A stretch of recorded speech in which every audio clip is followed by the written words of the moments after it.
Alhamdulillah hamdan katsira asyhadu an la ilaha illallah wahdahu la syarikalah wa asyhadu anna sayyidana Muhammadan abduhu wa rasuluh. Allahumma shalli ala Muhammad wa ala alihi wa ashabihi ajma'in. Amma ba'du fa ya ibadallah, usikum wa iyaya bittaqwallah faqad fazal muttaqun. Wa qala Allah ta'ala fil Qur'anil azim wa huwa asdaqul qailin. A'udzu billahi minasy syaithanir rajim. Rabbi habli minas shalihin. Fabasyarnahu bi ghulamin halim. Falamma balagha ma'ahu as-sa'ya qala ya bunayya inni ara fil manam an azbahuka fanzur madza tara. Qala ya abati fa'al ma tu'mar satajiduni insyaallah minas sabirin. Kaum muslimin jamaah Jumat yang dirahmati Allah, ayat yang baru saja dibacakan oleh khatib adalah doa Nabi Ibrahim alaihissalam kepada Allah, Rabbi habli minas salihin. Ya Allah, berikanlah kepada saya, kepadaku anak yang saleh. Jadi kita tahu Nabi Ibrahim sudah tua sekali baru punya anak. Jadi berdoa terus mungkin, walaupun sekali ditulis dalam Quran tapi tidak pernah berhenti berdoa. Jadi diberikanlah anak yang soleh.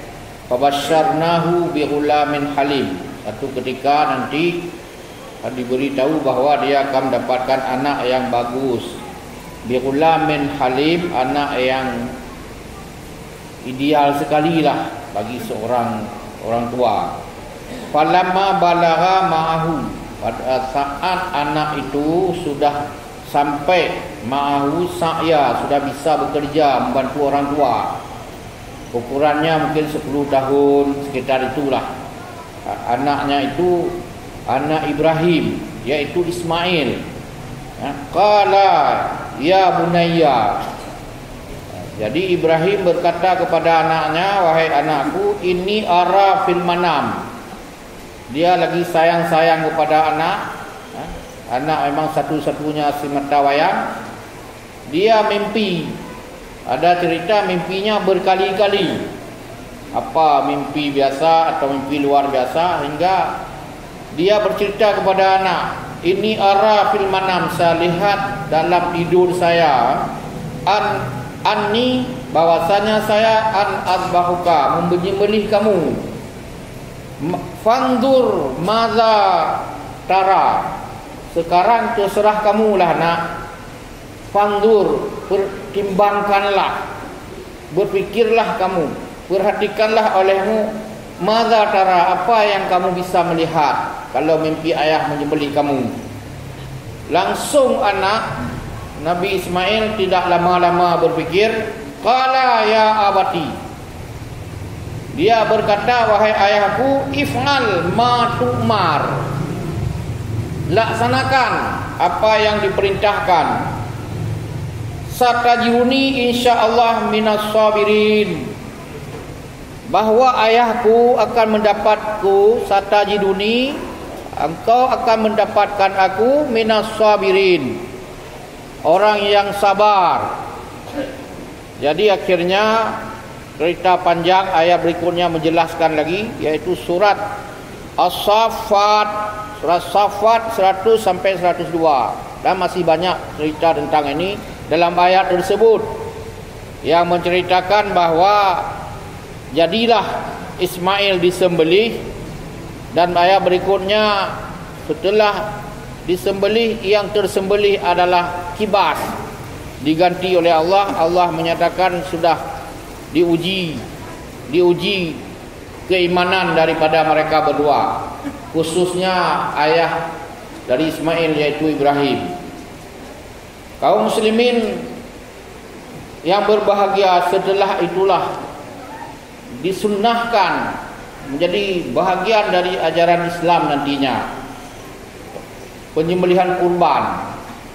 Dan Nabi Muhammad SAW mengatakan pada hari raya kurban, hari raya haji bahasa kita, atau hari raya Idul Adha yang jatuhnya Jumat depan, 1 minggu lagi. Jadi dilarang datang ke masjid bagi yang ada kemampuan untuk salat Aid. Kalau dia tidak menyembelih, maknanya kita sudah siap-siap istirahat aja, lockdown saja di rumah nanti. Tidur aja di rumah. Larangan dari Nabi yang tidak mampu, yang sudah mampu tidak menyembelih, tidak berkurban, apakah 1 bertujuh atau kambing saja. Pulsa, HP, paket, internet, paket itu mampu dia beli. Mantabah umum menikmati.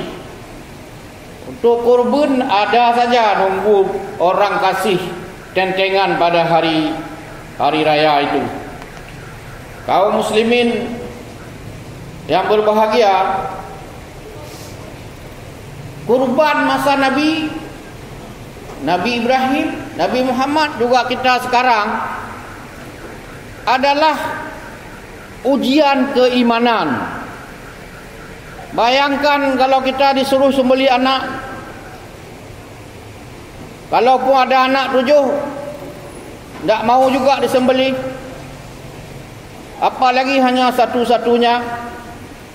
Tapi karena keimanan tadi yang minta Allah, anak mau disembelih.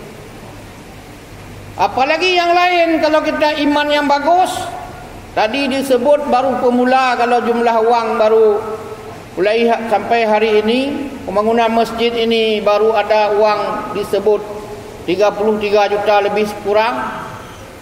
Itu masih pemula sekali. Maknanya apa? Kesempatan lebar, panjang bertahun-tahun ke depan. Jalan kita untuk mengambil bahagian berkurban. Tidak mesti kurban tunggu hari raya ke hari raya. Dalam hal lain semuanya diminta kita berkurban. Jadi oleh karena itu ini sebuah ujian keimanan bagi kita. Jadi tidak mesti juga pada hari sembelih. Apalagi dalihnya kami sudah tahun lalu, kami sudah nanti lagi dan sebagainya, pakat dulu. Lebih daripada itu, kurban ini adalah harus ada aplikasi dan kehidupan sosial lainnya. Tanggung sekali, sepele sekali kalau hanya untuk kurban ke kurban saja. Makan potong, makan potong, makan potong. Apalagi sekarang yang sudah kaya-kaya kita tidak boleh makan lagi daging itu. Itu apa itu? Potong kasih kepada orang pun sudah ada lembu banyak-banyak. Di Aceh hari ini lembu 3 kali sampai 5 kali dari jumlah orang. Orang Aceh ada 5 juta, lembu 15 juta. Rata-ratanya kita itu 1 orang 3 lembu. Walaupun ada tidak punya sama sekali, memang itu pukul rata. Kalau kita arah melabuh di jalan, ke Kameng, ke Bud, panjang jalan. Juga ke mana-mana kita lihat. Inilah buktinya. Cukup kalau mau disembelih, kecuali si kikir saja yang imannya tidak jelas. Kaum muslimin yang berbahagia, kehidupan sosial bagaimana? Ialah kita itu berkorban, korban perasaan, korban pikiran, korban tenaga, korban uang. Dalam banyak keperluan sosial, kehidupan kebersamaan. Jadi tidak mesti daging itu tadi. Kita kasih daging, coba bayang, kita kasih 2,5 juta kalau bergabung. Setelah dipecah-pecah 1 kilonya itu 2 kilo lah. Dengan uang sekelang 100.000. Dia merasakan, si A itu merasakan 300.000 dari kita. Daging, bukan uang. Apa dia harus berterima kasih sekali? Inilah tanda kebersamaan. Ada rasa yang terbagi pada hari raya. Ini yang disebut kehidupan sosial. Ada air mata yang harus diredakan. Ada air mata dan ada mata air. Pada hari raya yang bermata air, merembeslah kepada orang berair mata. Ini filosofi dari kehidupan sosial kita yang berkaitan dengan kurban. Berikutnya dalam bernegara. Kita hidup bernegara hari ini. Banyak aturan-aturan negara kontra dengan pikiran kita. Kita belajar hukum di perguruan tinggi, indah sekali. Keadilan. Apakah hukum Islam, hukum katakanlah dari hukum kafir tinggal itu hukum KUHP. Yang Belanda tu, yang Belanda tu. Kita hari ini mandi dengan hukum itu, makan dengan hukum itu, semua dengan hukum KUHP. Bagus juga kalau kita mau bagus. Kalaupun bagus sekali, kalau orangnya tidak bagus, penegak hukumnya tidak bagus, yang bagus jadi kiamat, yang bagus jadi hancur. Jadi rakyat hari ini sebagai rakyat dalam bernegara, satu sisi kita mengharapkan yang ideal.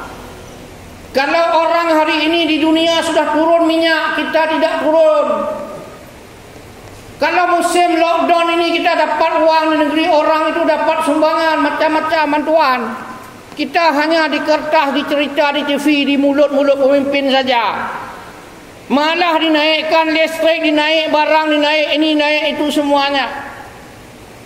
Mungkin saja pemerintah sudah mau sakarat. Mungkin juga pemerintah sudah ambruk ekonominya. Dan hari-hari ini Menteri Keuangan, pejabat-pejabat negara sudah memberi aba-aba, sudah hijau, kuning, merah. Merah lamanya, merah lama lagi. Apa maknanya? Bangkrut negeri ini, resesi negeri ini. Ya, kita tidak bisa berharap banyak, karena kemampuan pemimpin kita ya itu saja. Tidak ada kemampuan. Jadi tidak bisa berharap banyak. Korbanlah perasaan kita sebagai rakyat. Dikorbankan oleh mereka yang memimpin negeri hari ini. Mereka haha hihi senyum-senyum. Jadi ini yang terlihat hari ini. Terkorbanlah perasaan kita sebagai rakyat dengan ulah-ulah mereka. Jadi siapa hari ini antara yang dipimpin dengan memimpin? Kita percayalah negara kepada mereka, institusi negara yang patutnya menjalankan aturan-aturan. Tapi mereka main-main mata dengan pihak asing, main mata dengan mafia-mafia. Malah mafia itu dijadikan penasehat, konsultan institusi penegak hukum. Pencuri-pencuri dilindungi oleh para jenderal. Ini maknanya jenderal, bukan oknum. Jenderal bahagian dari negara. Jenderal bahagian dari institusi, bukan oknum. Maknanya institusi penegak hukum itu sudah mengkhianat diri mereka, sudah mengkhianat bangsa ini. Jangan terima itu oknum, jangan, tidak ada itu. Mereka institusi negara menghancurkan negara. Dan bukan satu institusi bekerja sama cilukba dengan yang lainnya, institusi penegak hukum lainnya. Inilah yang terjadi, dipamerkan kepada dunia, dipamerkan kepada bangsa ini yang lagi bangkrut. Belum lagi pencuri di Jiwasraya, perampok ditaruh di sana. BUMN dipimpin oleh perampok, oleh mafia-mafia. Di lembaga DPR itu ada mafia. Diorderlah aturan-aturan, regulasi-regulasi yang menguntungkan bangsa orang. Na'udzubillahi min zalik. Waktu mereka bersumpah Quran di atas kepala, mereka mengucapkan akan berpegang Pancasila. Undang-Undang Dasar Negara Republik Indonesia, Pancasila yang kelima, keadilan sosial bagi seluruh rakyat Indonesia. Keadilan. Allah mengatakan, Innallaha ya'murukum an tu'addul amanat. Allah memerintahkan kamu untuk menyerahkan amanah-amanah itu ila ahliha, kepada yang punya kapasitas, yang ahli, yang bukan pencuri, yang bukan perampok itu, yang bukan penghisap darah rakyat itu, yang bukan si curang-curang itu, yang bukan si munafik itu. Jangan serahkan kepada si serakah itu. Serakah membantu bangsa lain. Bangsa asing didatangkan beribu-ribu ke sini, bangsa sendiri di PHK. Bahasa Aceh, binatang dalam D katembi susu. Anak binatang dalam rimba kau sodorkan susu. Bangsa asing kau beri nikmat. Anak dalam dingku iki dihaima. Anak dalam gendonganmu menjerit. Panggil mama dia, hai pemerintah, tolong bangsa sendiri. Jangan kau pihak kepada bangsa lain. Inilah yang dijerit oleh bangsa ini hari ini. Boleh bangkrut bersama, ketawa bersama, senyum bersama, sakit bersama, sedih bersama, tidak adil bersama. Keadilan sosial bagi seluruh bangsa Indonesia. Kau main-main dengan institusi negara, kau pengkhianat.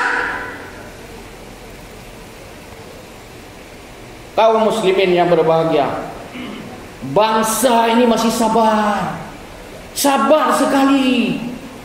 Karena sebodoh-bodoh orang punya rasio yang pas, ini sudah salah, sudah menyimpang, sudah tidak benar, menyimpang dengan Pancasila. Semua sila Pancasila boleh jadi menyimpang. Menyimpang ke undang-undang, menyimpang ke aturan. Al-Quadul amanati ila aliha wa zahakamtum bainan nas. Apabila kamu menghukum bainan nas, fahkum bil adli, fahkumu bil adli, hukum dengan adil. Ke bangsa sendiri kau hukum. Hei, 1 juta, 2 juta dicuri, 10 juta tangkap, peras mereka. Bangsa orang di depan mata, datang ke depan mata, kau lindungi. Tak usah bicara hukum lagi lah kalau begini kalian. Pencuri kambing, pencuri bebek kau tangkap. Pencuri datang ke kantormu, main-main, kau lindungi. Keluar surat bebas jalan, bebas penyakit. Bagaimana negeri ini? Perampok semua kalian, melindungi perampok. Pencuri kalian, melindungi pencuri. Hancurlah negara ini, bangkrutlah. Biasa di ujung khutbah nanti khatib tetap membaca innallaha, sesungguhnya Allah ya'muru bil adli, akan memerintah kamu, sama dengan ayat tadi, bil adli, dengan adil. Innallaha ya'muru bil adli, dan seterusnya adil juga. Ditutup khutbah hari Jumaat. Dalam hukum Belanda tadi adil juga dibicarakan. Hukum Islam lebih lagi. Tapi hukum yang bagus, harapan yang bagus kalau penegak hukum pencuri, mafia, sekarang terkenal Markus mafia kasus dan sebagainya. Oleh karena itu kaum muslimin, mereka itu munafik kalau mereka orang Islam. Munafiknya karena dia pegang Quran waktu bersumpah. Mereka menyebutkan memegang Pancasila, namun mereka sebahagian langsung mau remah Pancasila, menggenggam Pancasila. Orang-orang di DPR yang digaji dengan kita, gaji rakyat, yang bersumpah juga. Mereka jadi anggota dewan bersumpah, gaji besar semuanya. Kita pilih capek-capek antri-antri. Rupanya yang kita pilih mereka itu, yang kemarin kita colok itu di kampung kita, di Menasah kita itu adalah munafik. Mereka diam pada saat Pancasila, RUU HIP disahkan, tidak ada yang berbicara. Yang kita pilih itu, mereka adalah pengkhianat-pengkhianat Pancasila. Mau diganti Eka Sila. Pancasila ujung-ujungnya di situ jelas terang benderang. Dalam rancangan undang-undang HIP menjadi Eka Sila. Arti Eka Sila, ketuhanan yang Maha Esa tidak ada lagi. Kemanusiaan yang adil sudah dibuang.